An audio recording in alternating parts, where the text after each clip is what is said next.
The door clicked shut with a finality that echoed through the quiet house, sealing out the world and the family who'd just walked away.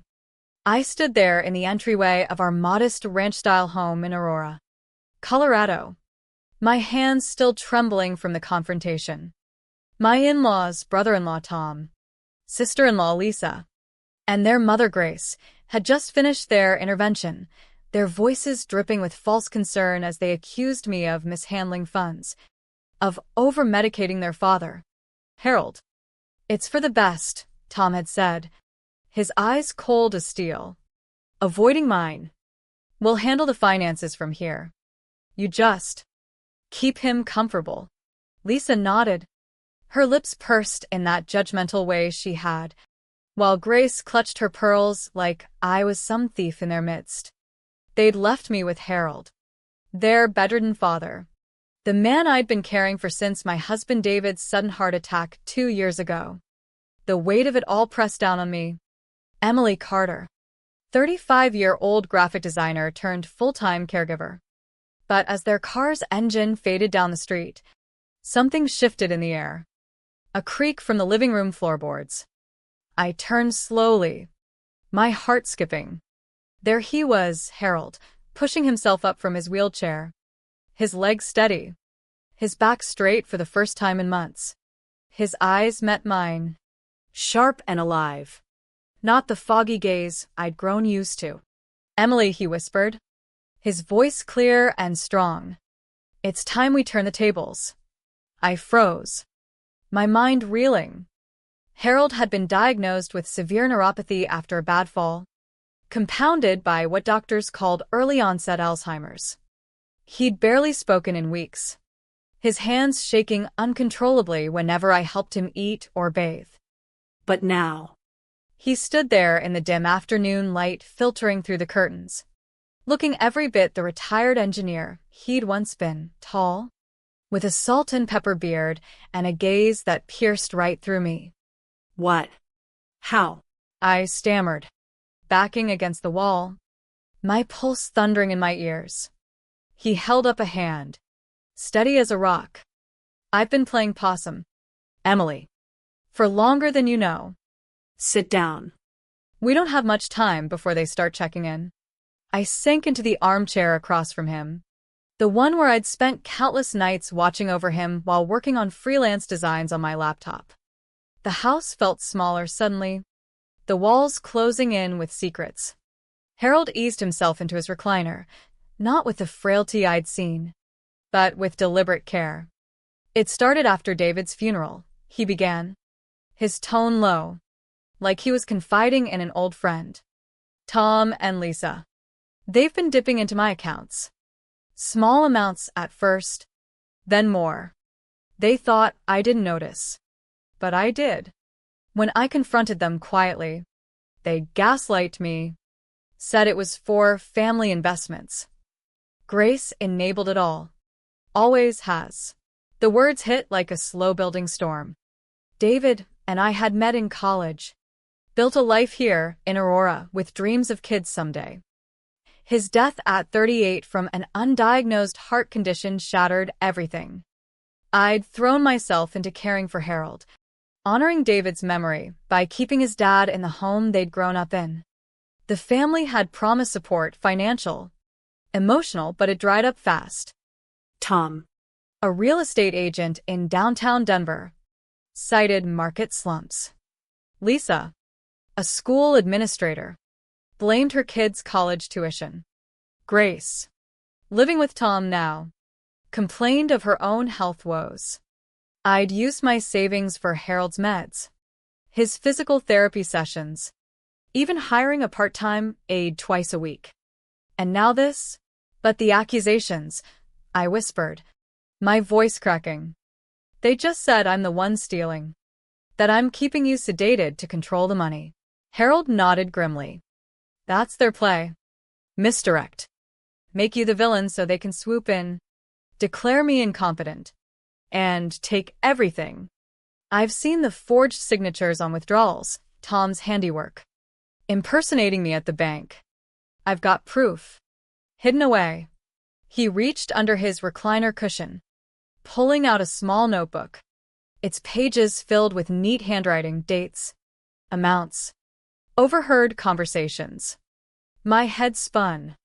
All those times I'd caught him staring at me intently, only for him to look away.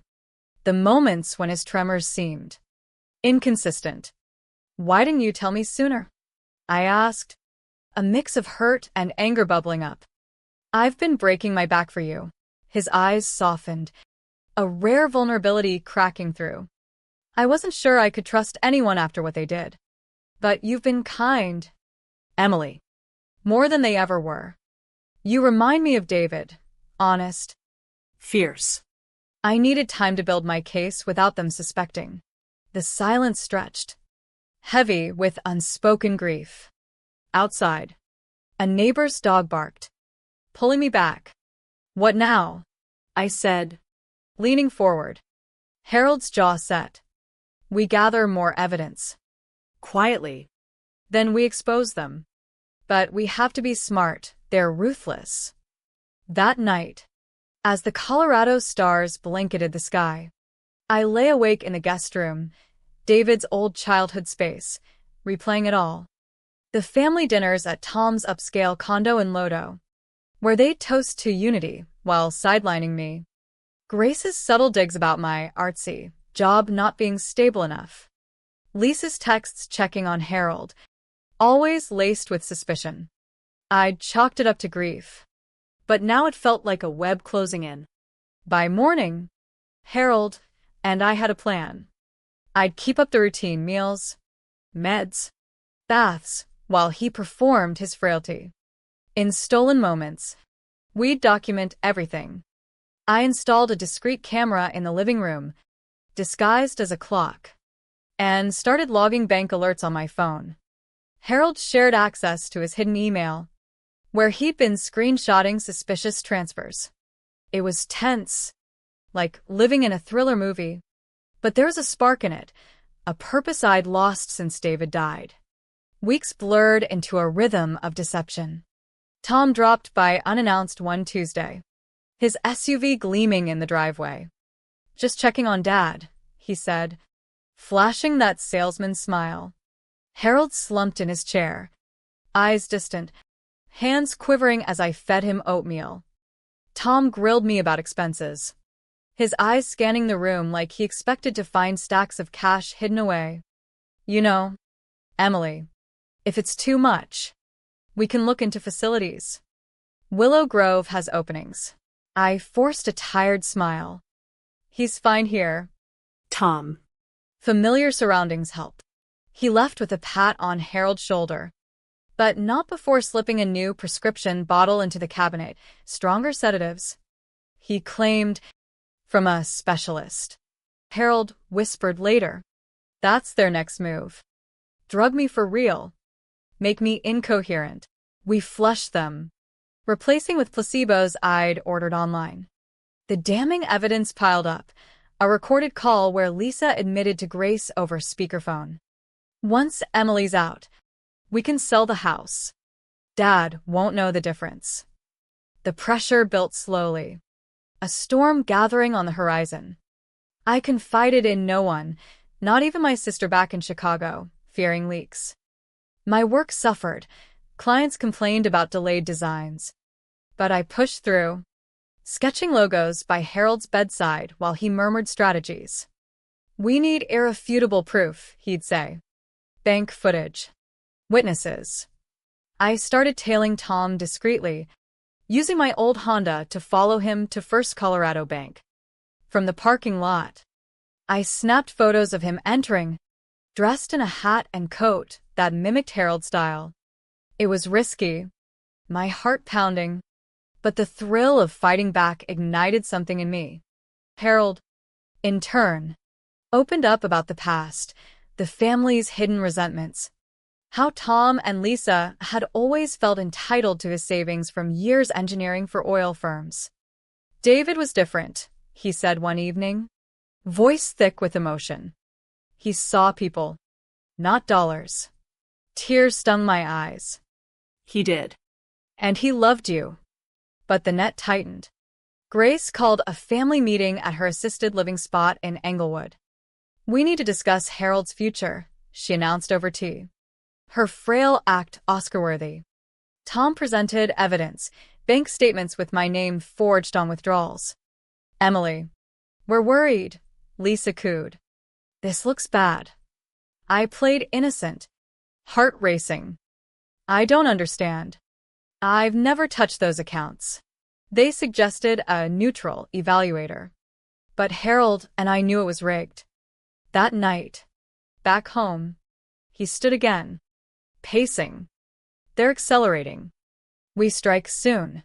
The damning moment came when I hacked into Tom's email, using a tip from Harold's old tech days, and found plans to commit him to Willow Grove. Liquidate assets. It was time to explode the truth. The revelation hit like lightning cracking through a stifling night. I'd spent the afternoon poring over the emailed documents from Tom's account, transfer orders, a fake will naming him and Lisa's sole heirs, even notes on handling Emily with legal threats. My fingers shook as I showed Harold, who nodded solemnly. "This is it," he said, his voice steady but laced with a quiet fury that had been simmering for months. "We take this to a lawyer. Someone outside their circle. We chose carefully. Sarah Klein, a sharp elder law attorney in Boulder. Recommended through anonymous online forums." I drove us there under the guise of a doctor's visit. Harold slumped in the passenger seat until we were clear of Aurora. In her office, overlooking the Flatirons, we laid it all out. Sarah's eyes widened as Harold demonstrated his true mobility, recounting the charade. "This is financial elder abuse," she said, leaning forward. "Potentially criminal. We'll need an investigator to solidify the bank impersonation."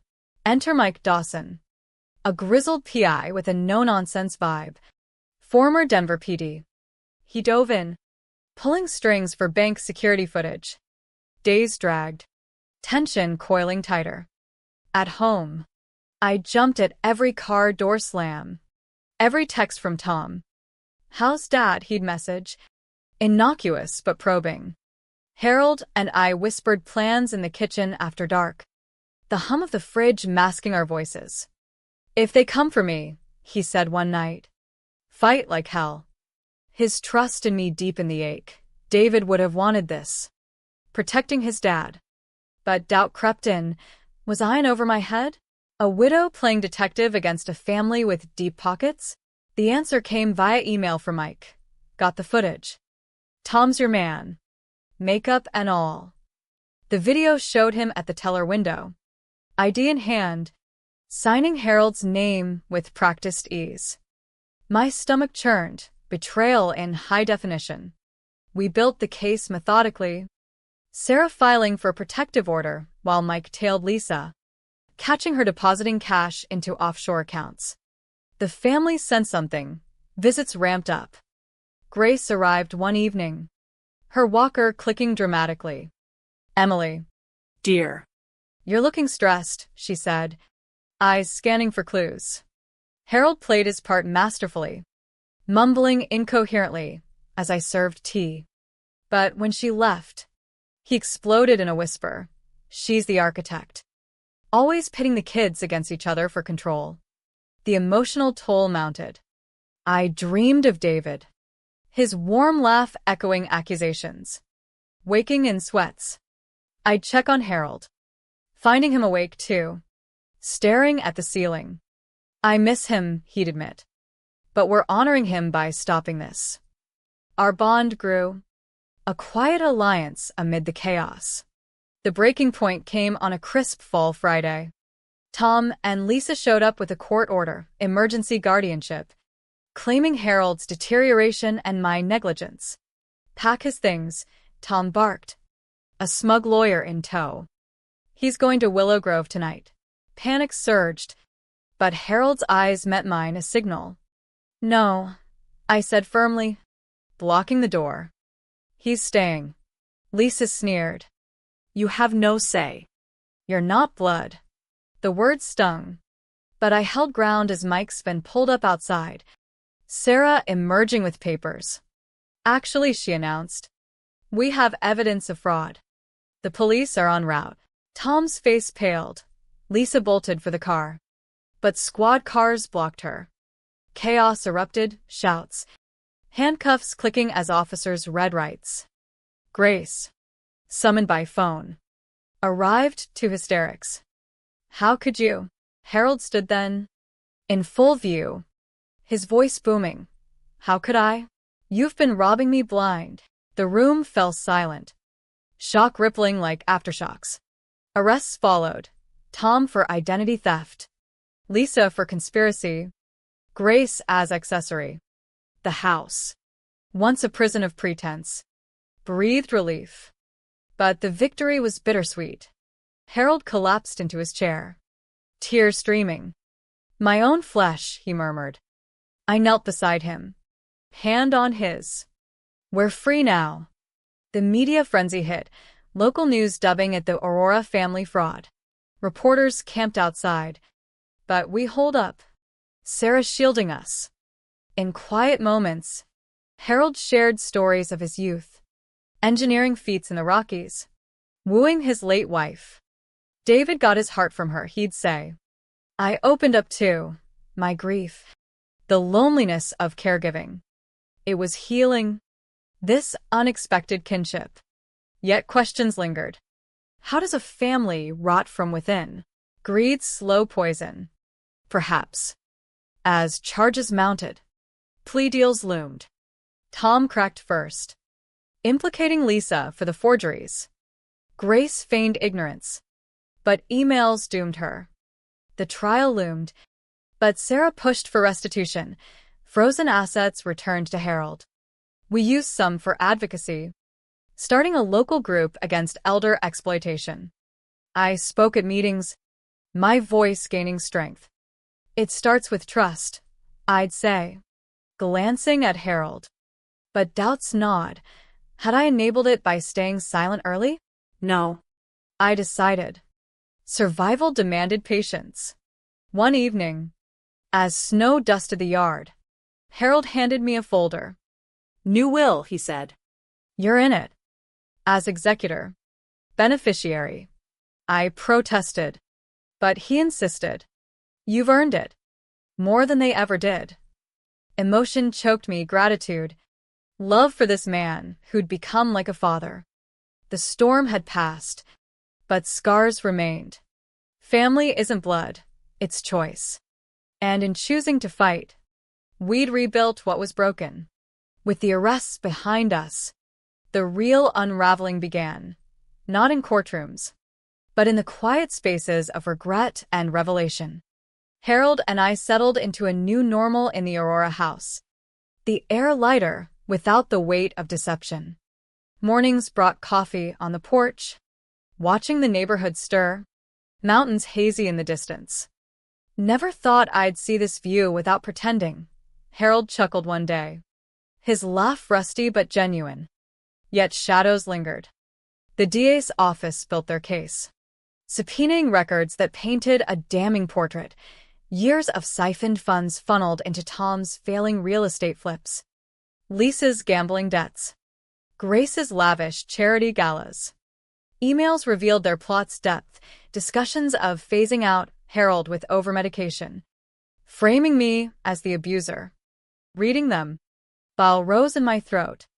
They plan my funeral, Harold said flatly, staring at a printout.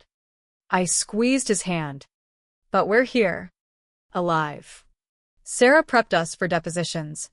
Grueling sessions where I recounted every suspicious visit, every forged check. Tom's lawyer painted me as vindictive, a gold digger exploiting grief. MS. Carter. Isn't it true you resented the family? He'd probe. I'd meet his gaze. No. I loved David. I stayed for him.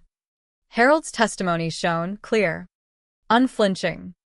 My children betrayed me, he'd state, voice steady.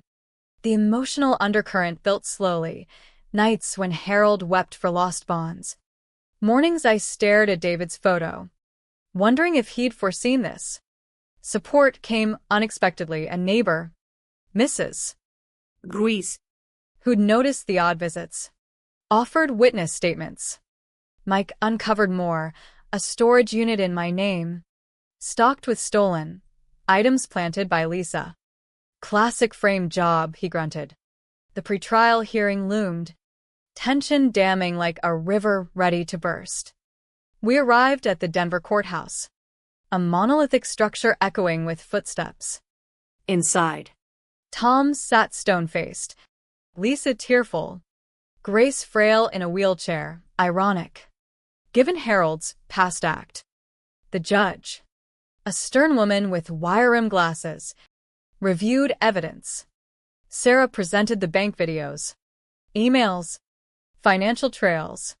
Defense attorneys scrambled, claiming misunderstandings, but the DA countered with forensic accountants. This is premeditated exploitation, the prosecutor boomed. Gasps rippled. Lisa broke down, admitting partial guilt. The judge denied bail adjustments, remanding them. Outside, reporters swarmed. Mr. Jenkins. Any words? Harold paused. Greed destroys families. Mine's proof. Back home. The dam broke. Harold paced, rage spilling. How did I raise them like this? I listened, sharing my own fury, the isolation, the accusations that nearly broke me. We survived, I said. That's the win. He nodded, but pain etched deeper. We sought therapy. A counselor in Centennial specializing in family trauma. Sessions unearthed layers, Harold's strict upbringing fostering entitlement in his kids. My codependency rooted in losing David. Healing slow, the therapist said. It was nights of silence. Days of small victories like Harold joining a senior hiking group, reclaiming mobility. As winter gripped Colorado, plea negotiations intensified. Tom offered full confession for reduced sentence, throwing Lisa under the bus. She handled the forgeries, he claimed. Lisa retaliated, exposing Grace's orchestration. Mother planned it all. Grace, cornered, pled to lesser charges. Restitution flowed. Over $400,000 recovered. Properties returned. Harold donated half to elder abuse hotlines. I resumed design work, landing a contract with a nonprofit, channeling pain into purpose. But moral questions haunted. Forgiveness? Harold wrestled, visiting Grace in jail. Why? He asked. Her tears, fear of poverty. He left unchanged, but lighter. Spring brought renewal. We remodeled the house, erasing old tensions. Harold dated, a widow from his group, sparking joy. I met someone too, a kind architect at a conference, tentative steps toward love. Yet the story's echo remained. What drives betrayal? Society's pressure? Inner voids? As we barbecued in the yard, Harold raised a glass. To chosen family. I clinked. To truth. The mending continued, a testament to resilience amid human frailty. The courtroom's fluorescent hum amplified every breath as the trial commenced, a culmination of months damning emotions now ready to flood. Harold and I sat rigid in the gallery, Sarah at the prosecution's side. Tom. Lisa. And Grace faced the jury, deflated versions of their former selves. Opening statements set the stage. The DA painted a portrait of calculated greed. Sarah's evidence as the brushstrokes. Defense countered with tales of family misunderstandings, but cracks showed early. Witnesses paraded, bank tellers identifying Tom's disguises, accountants tracing funds to luxury purchases, a boat for Tom, trips for Lisa, jewelry for Grace. Mike testified on the storage unit plant, his gravelly voice underscoring the setup. Intent to frame MS. Carter was clear. Harold took the stand, a pivotal moment. He walked unaided, drawing murmurs. I feigned incapacity to protect myself, he explained. detailing the charade's toll. The jury leaned in as he recounted overheard plots, voice cracking on David's mention. My son would be ashamed. Cross-examination was brutal. Weren't you manipulating MS? Carter? The lawyer sneered. Harold's eyes flashed. No. She saved me. My turn followed. Nerves electric. I described the caregiving grind, the accusation sting. I stayed for love, I said, tears welling. The defense probed. You benefited financially now. Didn't you? Sarah objected, sustained. But the seed was planted, doubt. The emotional crescendo built through closing arguments.